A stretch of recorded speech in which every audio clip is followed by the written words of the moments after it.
Thanks for listening to the Swearing In podcast, where you'll hear the origin stories of those who chose to serve. So ground your gear, take a seat, and listen up. The Swearing In podcast starts right now.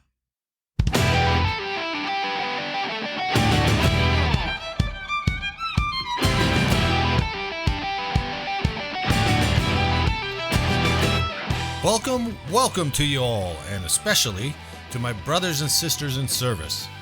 This is the Swearing In Podcast, and I am your host, Marty Smith. On today's episode, I present a compilation of stories from the first half of Season 1. Guests include Scott Westfall, Jake Wall, Kyle Smith, Joe Guagno, Chad Rancourt, Chuck Martinez, Jeff Breton, Jerry Casados, Rene Gonzalez, Ryan Eanes, and Nick Carnesi. So sit back and enjoy the first half of Season 1.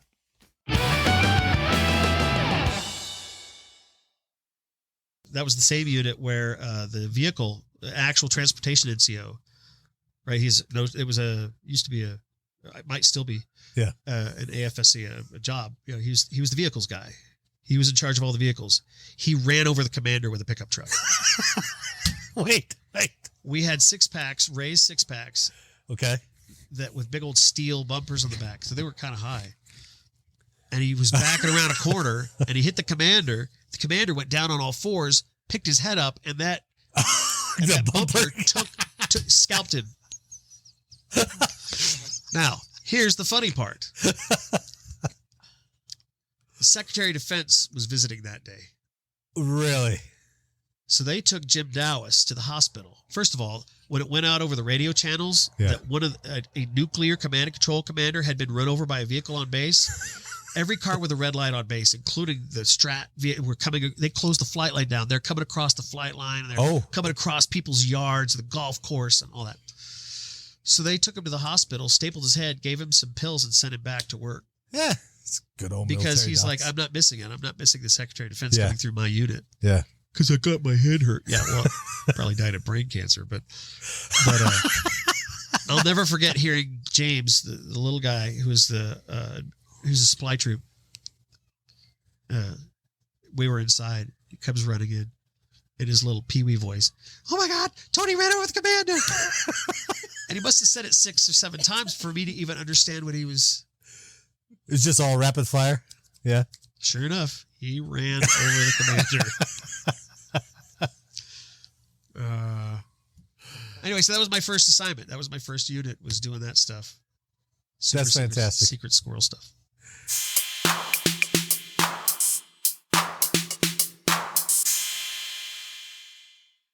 So my troop calls me up after I'm done with a swing shift and decides to tell me he's too fat to fit in his blues because he's getting his clearance taken away tomorrow. And now is just the appropriate time to tell me about this.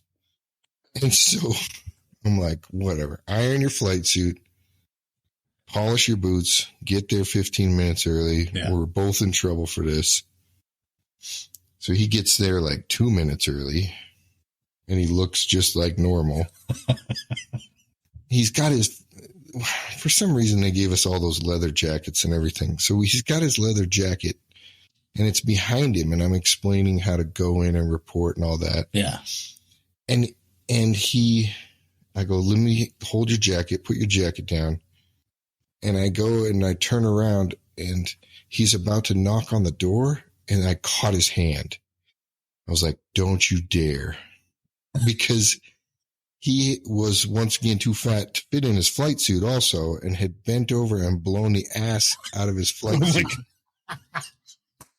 And so his fix action, which is fucking brilliant, is to staple it along the outside of the crack. So there's blown out butt crack of flight suit and then silver damn staples. And I'm like, gosh dang it. Sit down. I'm going to go. So I have to report in the commander. And I reported. That's an achievement. I'm telling him I can't. Yeah, exactly. I tell him I can't let the kid see you. This is what happened. And then Nettles at the time, which was a hardcore, had been a cop the whole time, had been first sergeant at cops, and then he got sent over to fucking Space Squadron, which is like a horrible punishment. Absolutely. He goes, "Oh, I got him."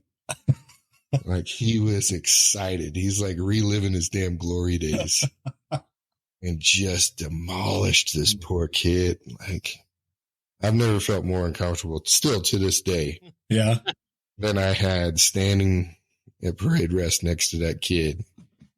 And even though it wasn't directed at you, you still had to. Oh, I was within 2 feet, and I was getting some of the collateral damage. Oh man, I felt bad. I mean, he's talking trash about how his wife spends all his damn money, and like he's grasping. He's grasping. Oh, he is just destroying this kid. Like, you can't control your woman. She just does nothing but spend all your damn money. This is all her fault. And then this is your fault because you're a fucking pussy that you can't Wow. And he's an old school cop. Like, he destroyed this kid. And I'm just sitting there going, damn, he is a screw up. But I had no idea that it was possible to say somebody's face. You like wish there was someone you could turn to. Can you say that? You can't say that. No, you just had to take it back then. Yeah. It was horrible.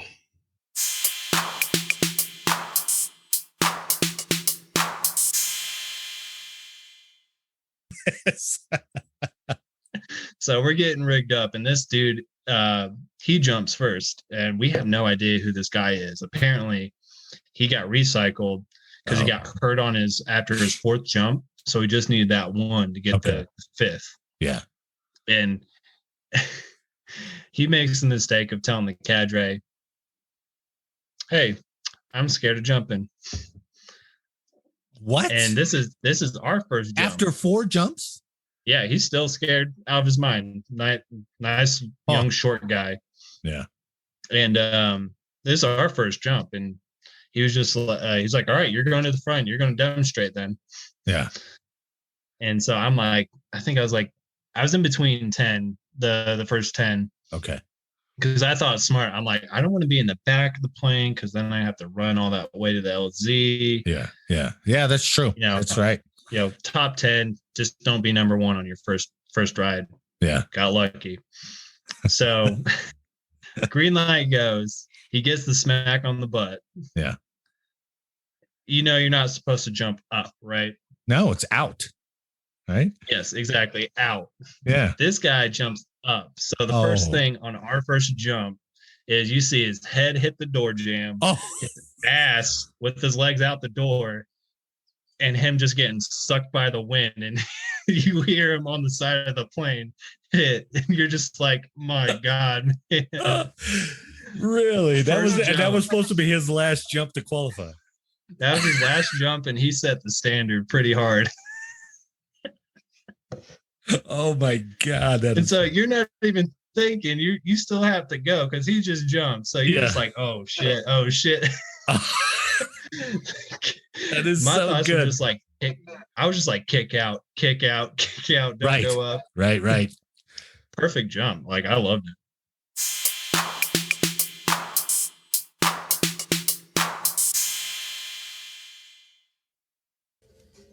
So you're in this firefight. Your back is up against a tree, right? Actually, my side. Or your left side. My left, yeah. Leaned up against a tree, firing your M79. Yep, firing a 79 at that point, trying to sink these boats, these sampans. Yeah. And then some of them came out of the wood line, and guys with the RPGs and such to get clear shots. Opened up with machine gun fire, the whole battle baloney. And when the one that got me, again, my side was to the tree. If I had been in front of that tree, it would have gotten my whole left side from head to toe. But the tree took the hit. And it was just out of kill range for me. Okay. So I would have, unless it had hit me in the head somewhere, I would have survived more of the blast. But the tree took the blast for me. Yeah. So it was only a few minutes after that everything stopped for a while. And that's when I put my back to the tree. The firing stopped for a while? Yeah. Okay.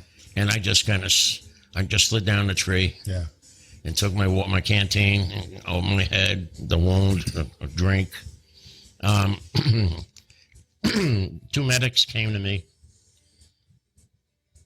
because the guys to my left, and there were 3 of them. There were 3 of them that were killed. From that RPG? From the RPG round. Wow. And so, I mean, you can see they were dead, obviously. Yeah. So they didn't spend time there. They just took a tag. And then they came over to me and, started working on me. You initially thought you may have pinched your hand in that with the sights. Right? Yeah. With the way the sights were squared at sights, right? An iron base. Uh-huh. Okay, wrapped around the barrel. And it was like this. Here, the barrel goes through this pack, right? Yeah. But this is how it looked.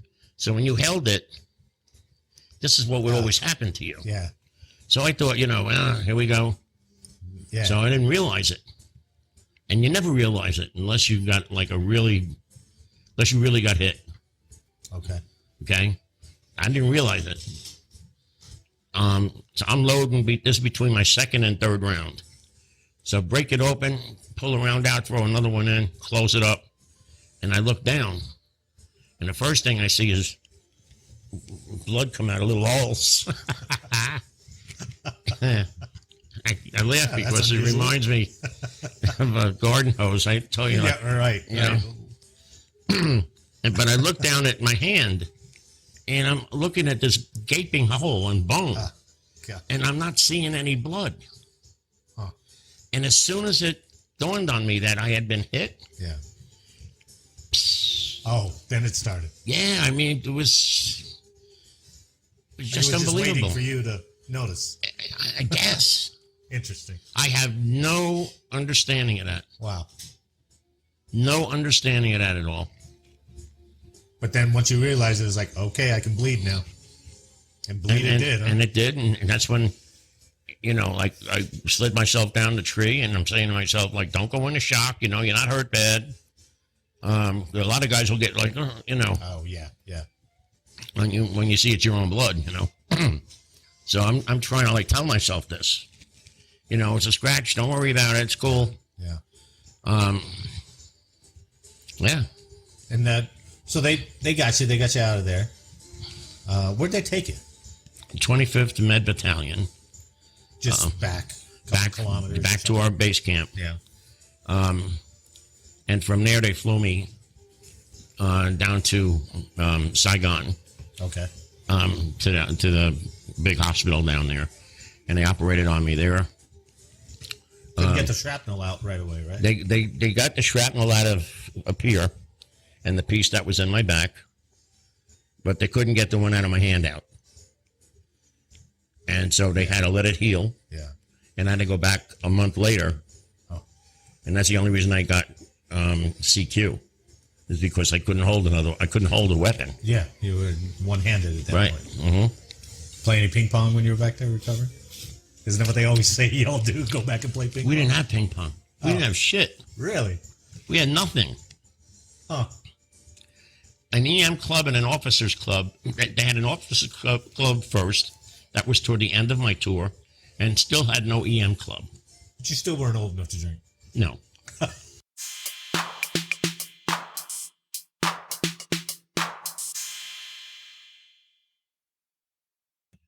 And then you go to stock phase. Stock phase was fun.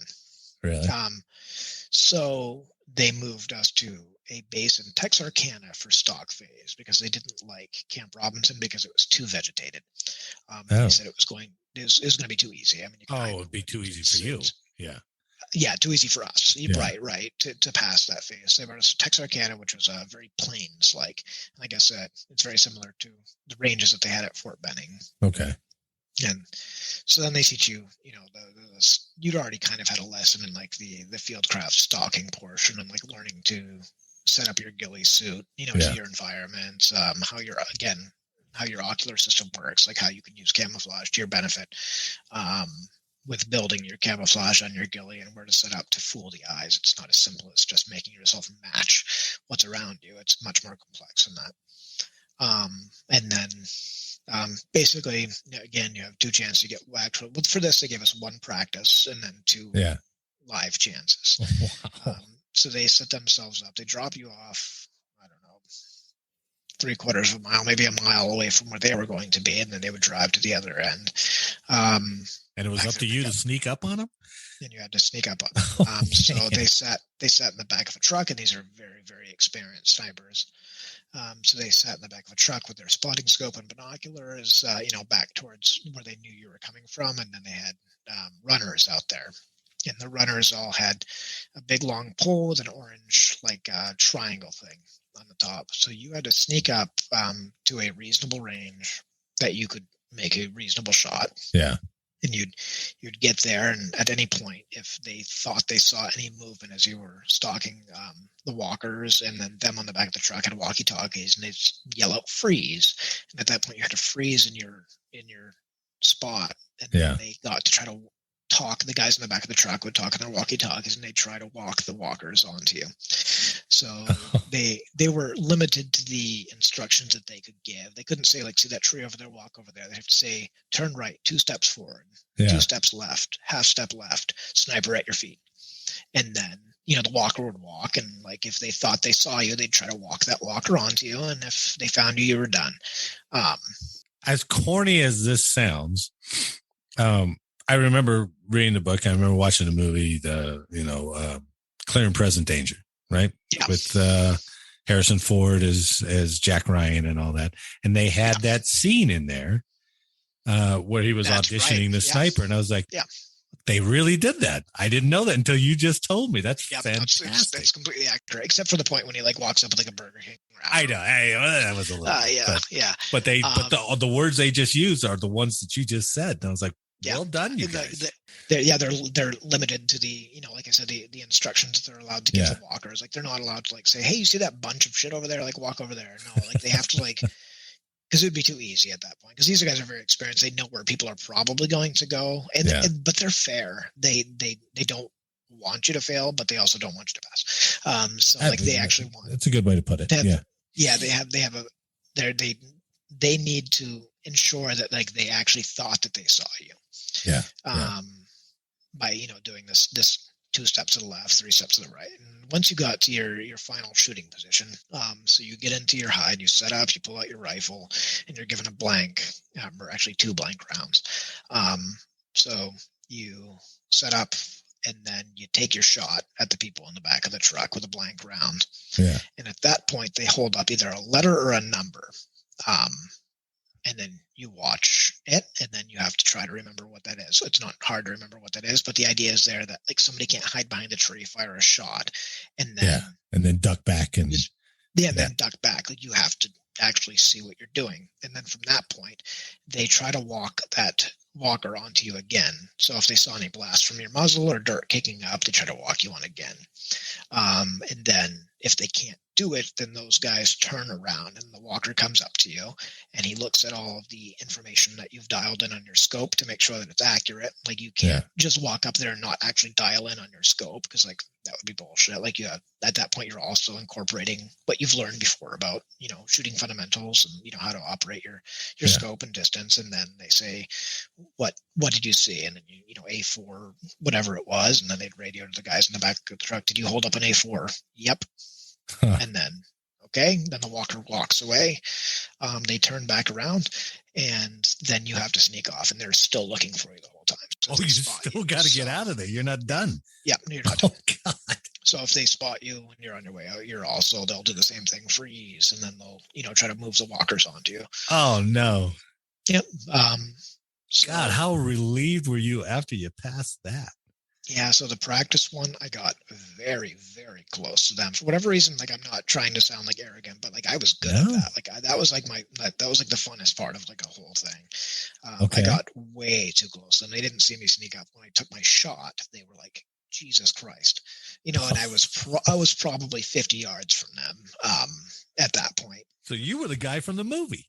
Yeah, they were pissed at me. They were really pissed at me. And like, I would have, had it been a real test, I would have failed because like I was so close. They saw because of how it was set up, like I would have failed. And they like pitched me out and like they pulled me off to the side and smoked me a little bit. And I like learned my lesson, but like I thought it was fun. But I did pass my first one. But you're looking at about 50% attrition from that as well. So wow, first time go. That's fantastic. That part like just clicked for me. I don't know if it was from the hunting, whatever it was. But like crawling through fire ants in Arkansas, like, or Texarkana at that point. I think it was actually technically in Texas, but it was miserable. But otherwise, it was like a pretty fun thing. Yeah. At that point, I think I started with 25 people and 7 of us ended up at the end.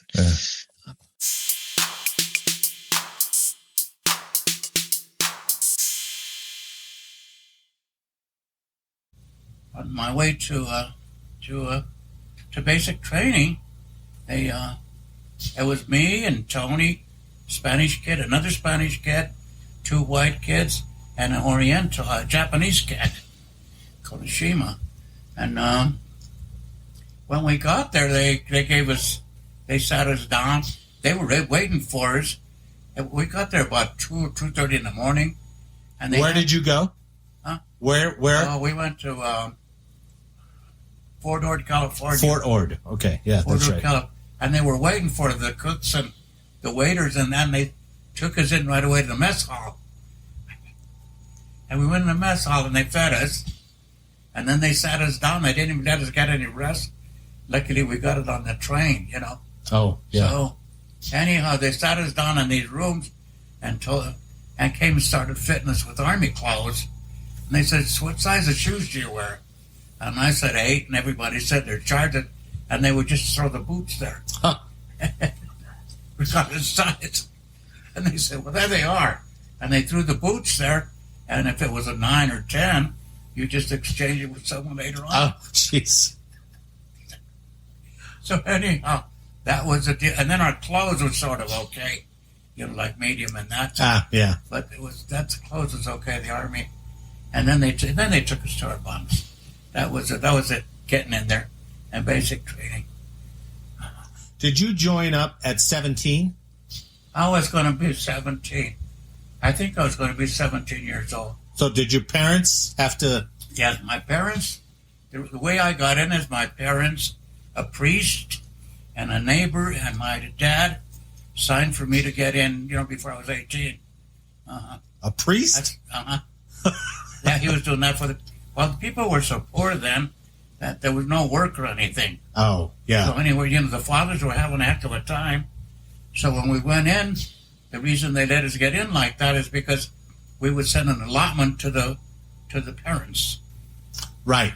I don't know if we were making $17.50 or $27.50 a month. I don't remember for sure. Huh. But I'd keep $5 and then send the rest home so that could help him with the family, because they were hard looking for work. Right. That was part of what I was telling you about coming over. But that's it. That's about it.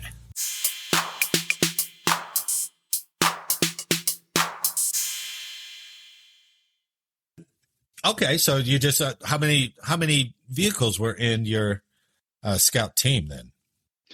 So let's see. We had 3 sections in our platoon. Each section had a driver, a gunner, a TC, and then usually a JAFO. So now, explain to the audience what a JAFO is? A JAFO, we call that just another fucking observer. That's basically just an extra person in the back seat, just to cover, one side of the vehicle. So wow, so you did a year of doing kind of following those guys around, some traffic control. It's still got to be some high tension there because you just don't know what the civilian populace is going to do, right? Oh, absolutely. I mean, there were a couple times when we've had angry crowds kind of start to gather, but we were able to get them to disperse rather quickly. Yeah. And like I said, I mean, that year we were there, we didn't see a whole lot. I'm not saying we didn't see anything, but I mean, it was pretty mild for the most part. So like I said, we did our year in Baghdad, and then we got extended. We went south to Al-Qut, and when we got there, Al-Qut FOB or base or whatever. Yeah. So that's back where the old Iraqi airplane hangars were that they used during Desert Storm. And like I said, other countries were already occupying that space. Yeah. And I guess the Marines had been in there before us, and there was this giant water tower. And I want to say, I'm trying to think for the life of me, I think it was the Polish flag was flying on top of the water tower. And the Marines, when they rolled in, they tried to, climb the tower, cut it down, put the American flag up there, but they got caught. And, really? And they didn't, take light to that. And I guess from my understanding, and I don't know how much truth there is to it, is just what I've heard, is that they took a pretty good beating because of it. Oh. But when we rolled in, they already knew that the Marines tried it, so they were kind of had an eye on us, and we tried doing it, and we got caught. Oh, you did? I wasn't a part of it. I knew of it. I had buddies that were a part of it, and it was crazy because our first sergeant and sergeant major, they kind of got spoken to by the the higher ups from this other country, and so we got slapped on the wrist, say, hey, you can't do that, and then all of a sudden we had to pull guard duty to make sure nobody else went up to mess with their flag. Was it the same Poles that messed up the Marines that got you guys too? That I'm not sure about. That'd be bad if it was. It would be like, well, these guys are developing quite a reputation. Right.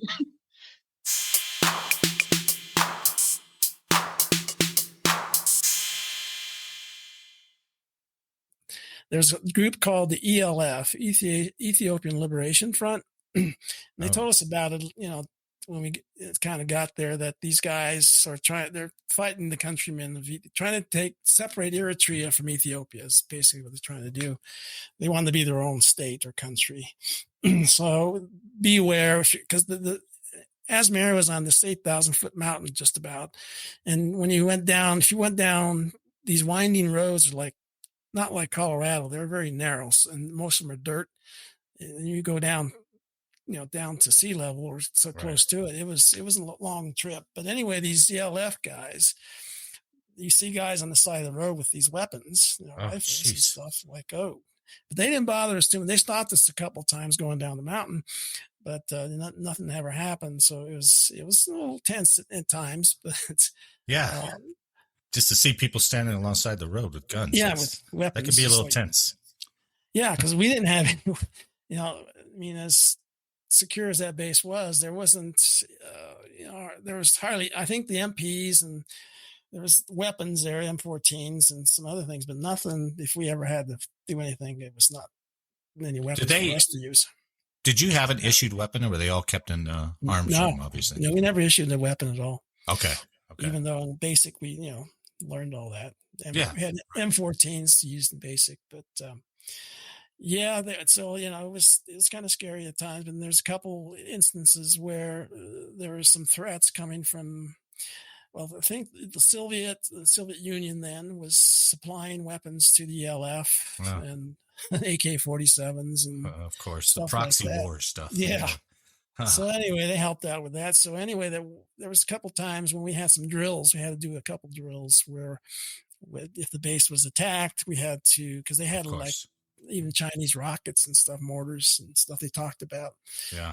But we didn't have any weapons to really fight. There's only a few, maybe the MPs and a few other people may be able to have them. So anyway, there was a couple drills we did at night just to, they assigned everybody to a certain spot, and just in case something happened, take care. And the dependents were still there, I believe. So that's scary. We had to protect a lot of those, different housing areas and stuff. So it was a couple drills. One was almost happened, but it didn't, because at night they said, "Be ready, we're going to go." Yeah. But it never happened, so that was good. But after that, those threats start coming through. They send all the dependents back home. They said, you got to go because it's not going to be safe here anymore.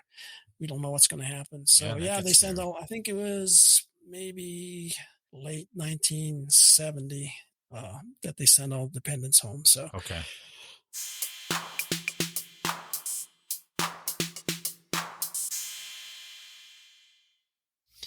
So I never knew what I copied. The only thing I knew that I copied was SOSs.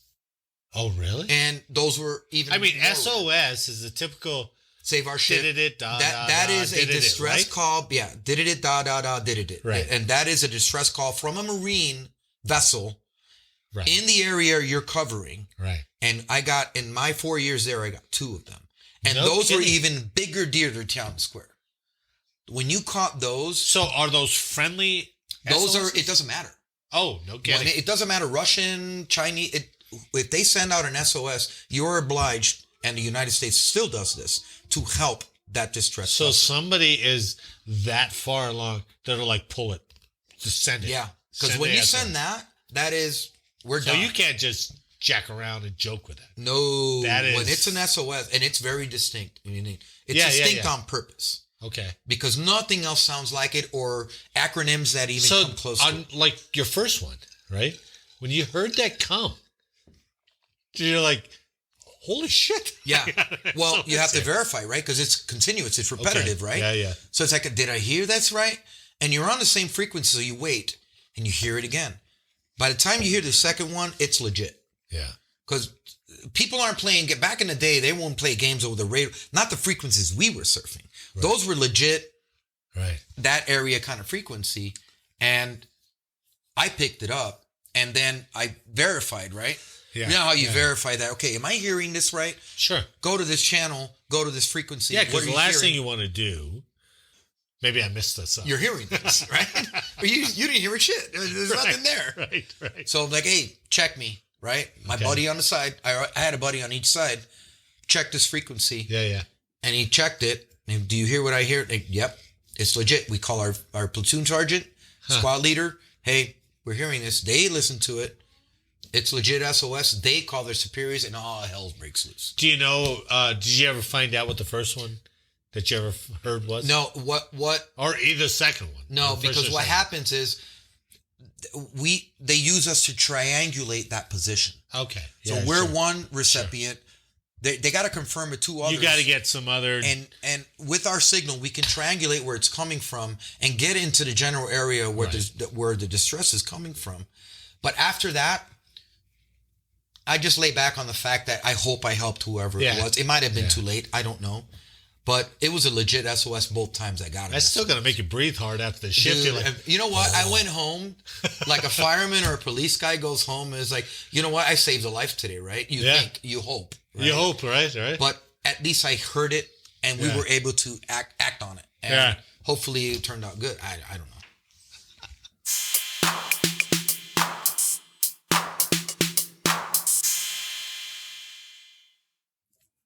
So you got there, you get out of basic late in the year 2005, and they send you over to Keesler. Yep. Did about 3 weeks of tech school.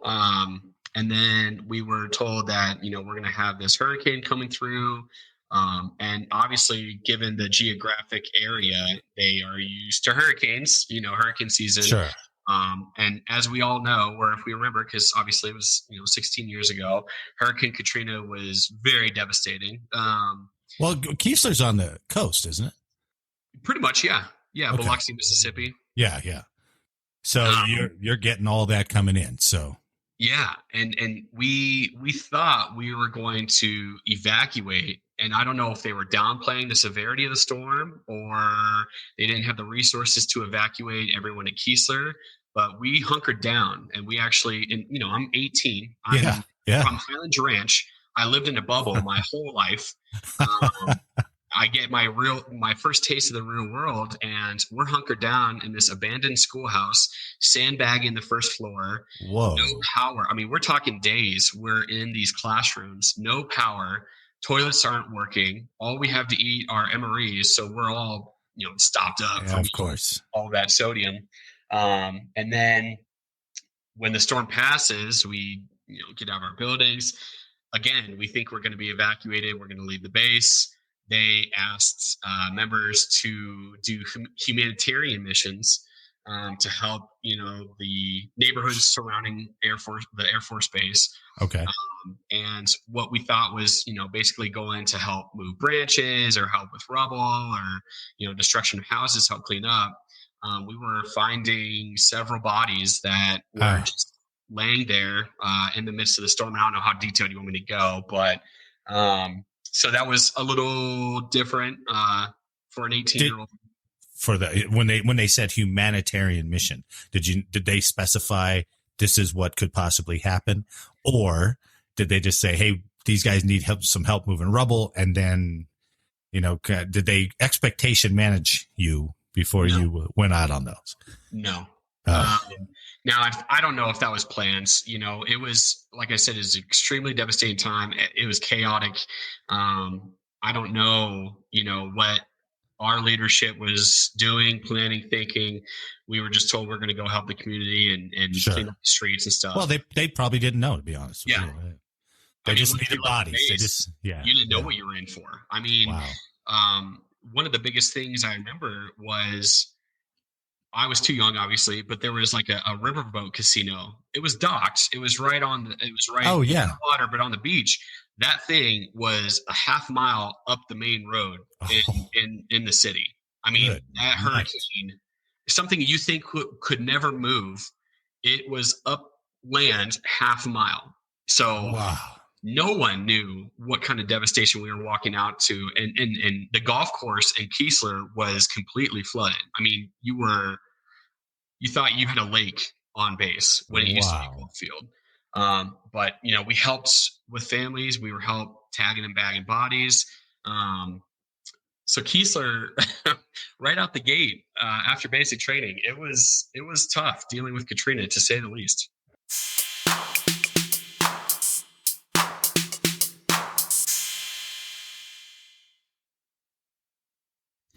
What we were told is that there was a goat in a culvert.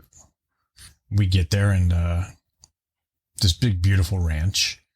It's a husband and wife, and the husband comes over and he's like, hey, we have a couple baby goats stuck in a culvert, 2 of them.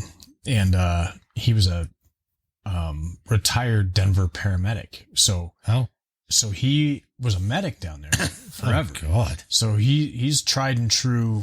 Like, this dude knows, he knows the ins and outs of the fire service and just emergency medicine. So he was like, hey, got a couple goats in there. I know what you guys do. If you guys just need to put on a show for my wife, I get it. I don't know if you're going to get these things out. Just put on a show if you have to. Like, I don't expect you guys to do much. Okay. Like, we got this. There's 3 of us, I think.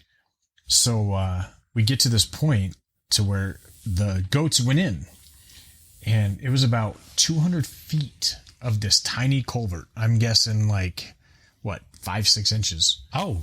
And these are baby goats. Oh. But they wandered down this culvert 200 feet. Now they probably can't turn around. They can't turn around. They're stuck. All we can see is when we shine a light down there, we can kind of see their eyes glowing. Okay. And this culvert is just it's buried. This culvert is we can't see the end of it. I don't know what we're going to do. Yeah. I have no idea how we're going to get these goats out, but we'll figure it out. He had called his neighbor, and his neighbor had this tiny little backhoe. And he goes, I think my neighbor can dig up where we think these goats are, and then we'll go from there. I'm like, yeah, let's do that. So we guesstimated, because all we can see is through this culvert, right? Yeah, yeah. We're guesstimating where these goats might be. So he digs it up. We take a Sawzall. Cut through the cement? It's plastic. But it's thick plastic. Okay. But yeah, so we cut through there. Yeah. And there they are. But they won't come to us. And dude, this culvert is full of, it's a ranch. It's full of, everything that you don't want. Oh, that's nasty. We have these lockout kits for people who lock their keys in their car. All right. They're these long metal rods. They're very thin. and we can get through a door and Okay. push a button on your car to unlock your door. It's like the old Slim Jims, right? Yeah, but they're round. Yeah, but they're round. Okay. And they don't go between your window and your door. They go actually through your door frame. All right. So we're trying every tool that we have, right? We have these pike poles that you had mentioned To try to hurt them? Just grab them. Oh, grab them.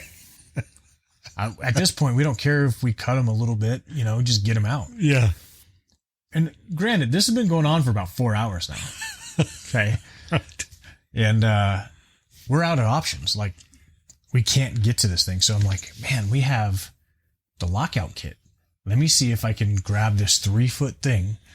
So I reach in there and I grab one of them, scoop it out, throw it to my guy, grab the other one. And then I grab this goat and I'm like, man, I mean, this thing was like this big. This is the cutest little thing I've ever seen. And I was like, holy crap. Look how cute this thing is. And I'm holding this goat and the lady goes, hey, Nick. And I went like this. I look over at her and she just snaps a picture and I'm like, with this little tiny baby goat. A goofy face. So this guy who had been working in downtown Denver for so long knew people at 9 News. Oh, no. Called 9 News. Got a story out of it. It was just all still pictures. But like after we got the goats out and warmed them up, we went into the pen with the mom. Yeah. And then we got pictures with the mom and the little goats that we saved. So this lockout kit that we have now nicknamed the goat hook. So now our tool is no longer a lockout kit; it's a goat hook. But still to this day, nice. But for years, that picture of you and the goat, they would my coworkers would print them off of 9 News website and put them everywhere. So like, you'd go to a medicine cabinet in the fire station. There's Nick with his goat. They would laminate them, put them in the shower. They would put them inside of my helmet. And I had to work an extra shift or something, so I had my gear here. Yeah. And my son was little, and he walked in and he was like, he put my helmet on. He's like, Daddy, why do you have a picture of you? Yeah, no idea. Helmet. I'm like, damn it. Yeah. So that was, and this guy he actually taught a tactical, how to use tourniquets and whatnot for shootings and stuff. Yeah. Yeah. He came out to our firehouse and taught this class. The guy with the goats. Yeah. I didn't know it was him at the time. Really? But so we invited every agency around us to this class. I mean, we had tons of people in this class. Okay. And it was an amazing class. Like, they had scenarios where they would do shootings they had guns with blanks. Wow. Yeah. Like, so you could do a practical exercise on it. Yeah. And he introduced himself and was like, hey, I am very familiar with your fire department, and here's why. Your fire department helped me out. His first slide of his PowerPoint was me with that goat. Yeah. Yeah. Tons of agencies. With a lot of different fire departments there. Yeah. That sticks out. Is that what you were looking for? That's what I was looking for. Thanks to everyone for listening today. I hope you enjoyed the show, and if you did, please give it a like or leave a comment and share the podcast with someone else. And, as always, make sure to download the next episode for more service origin stories. So until next time, attention! Fallout!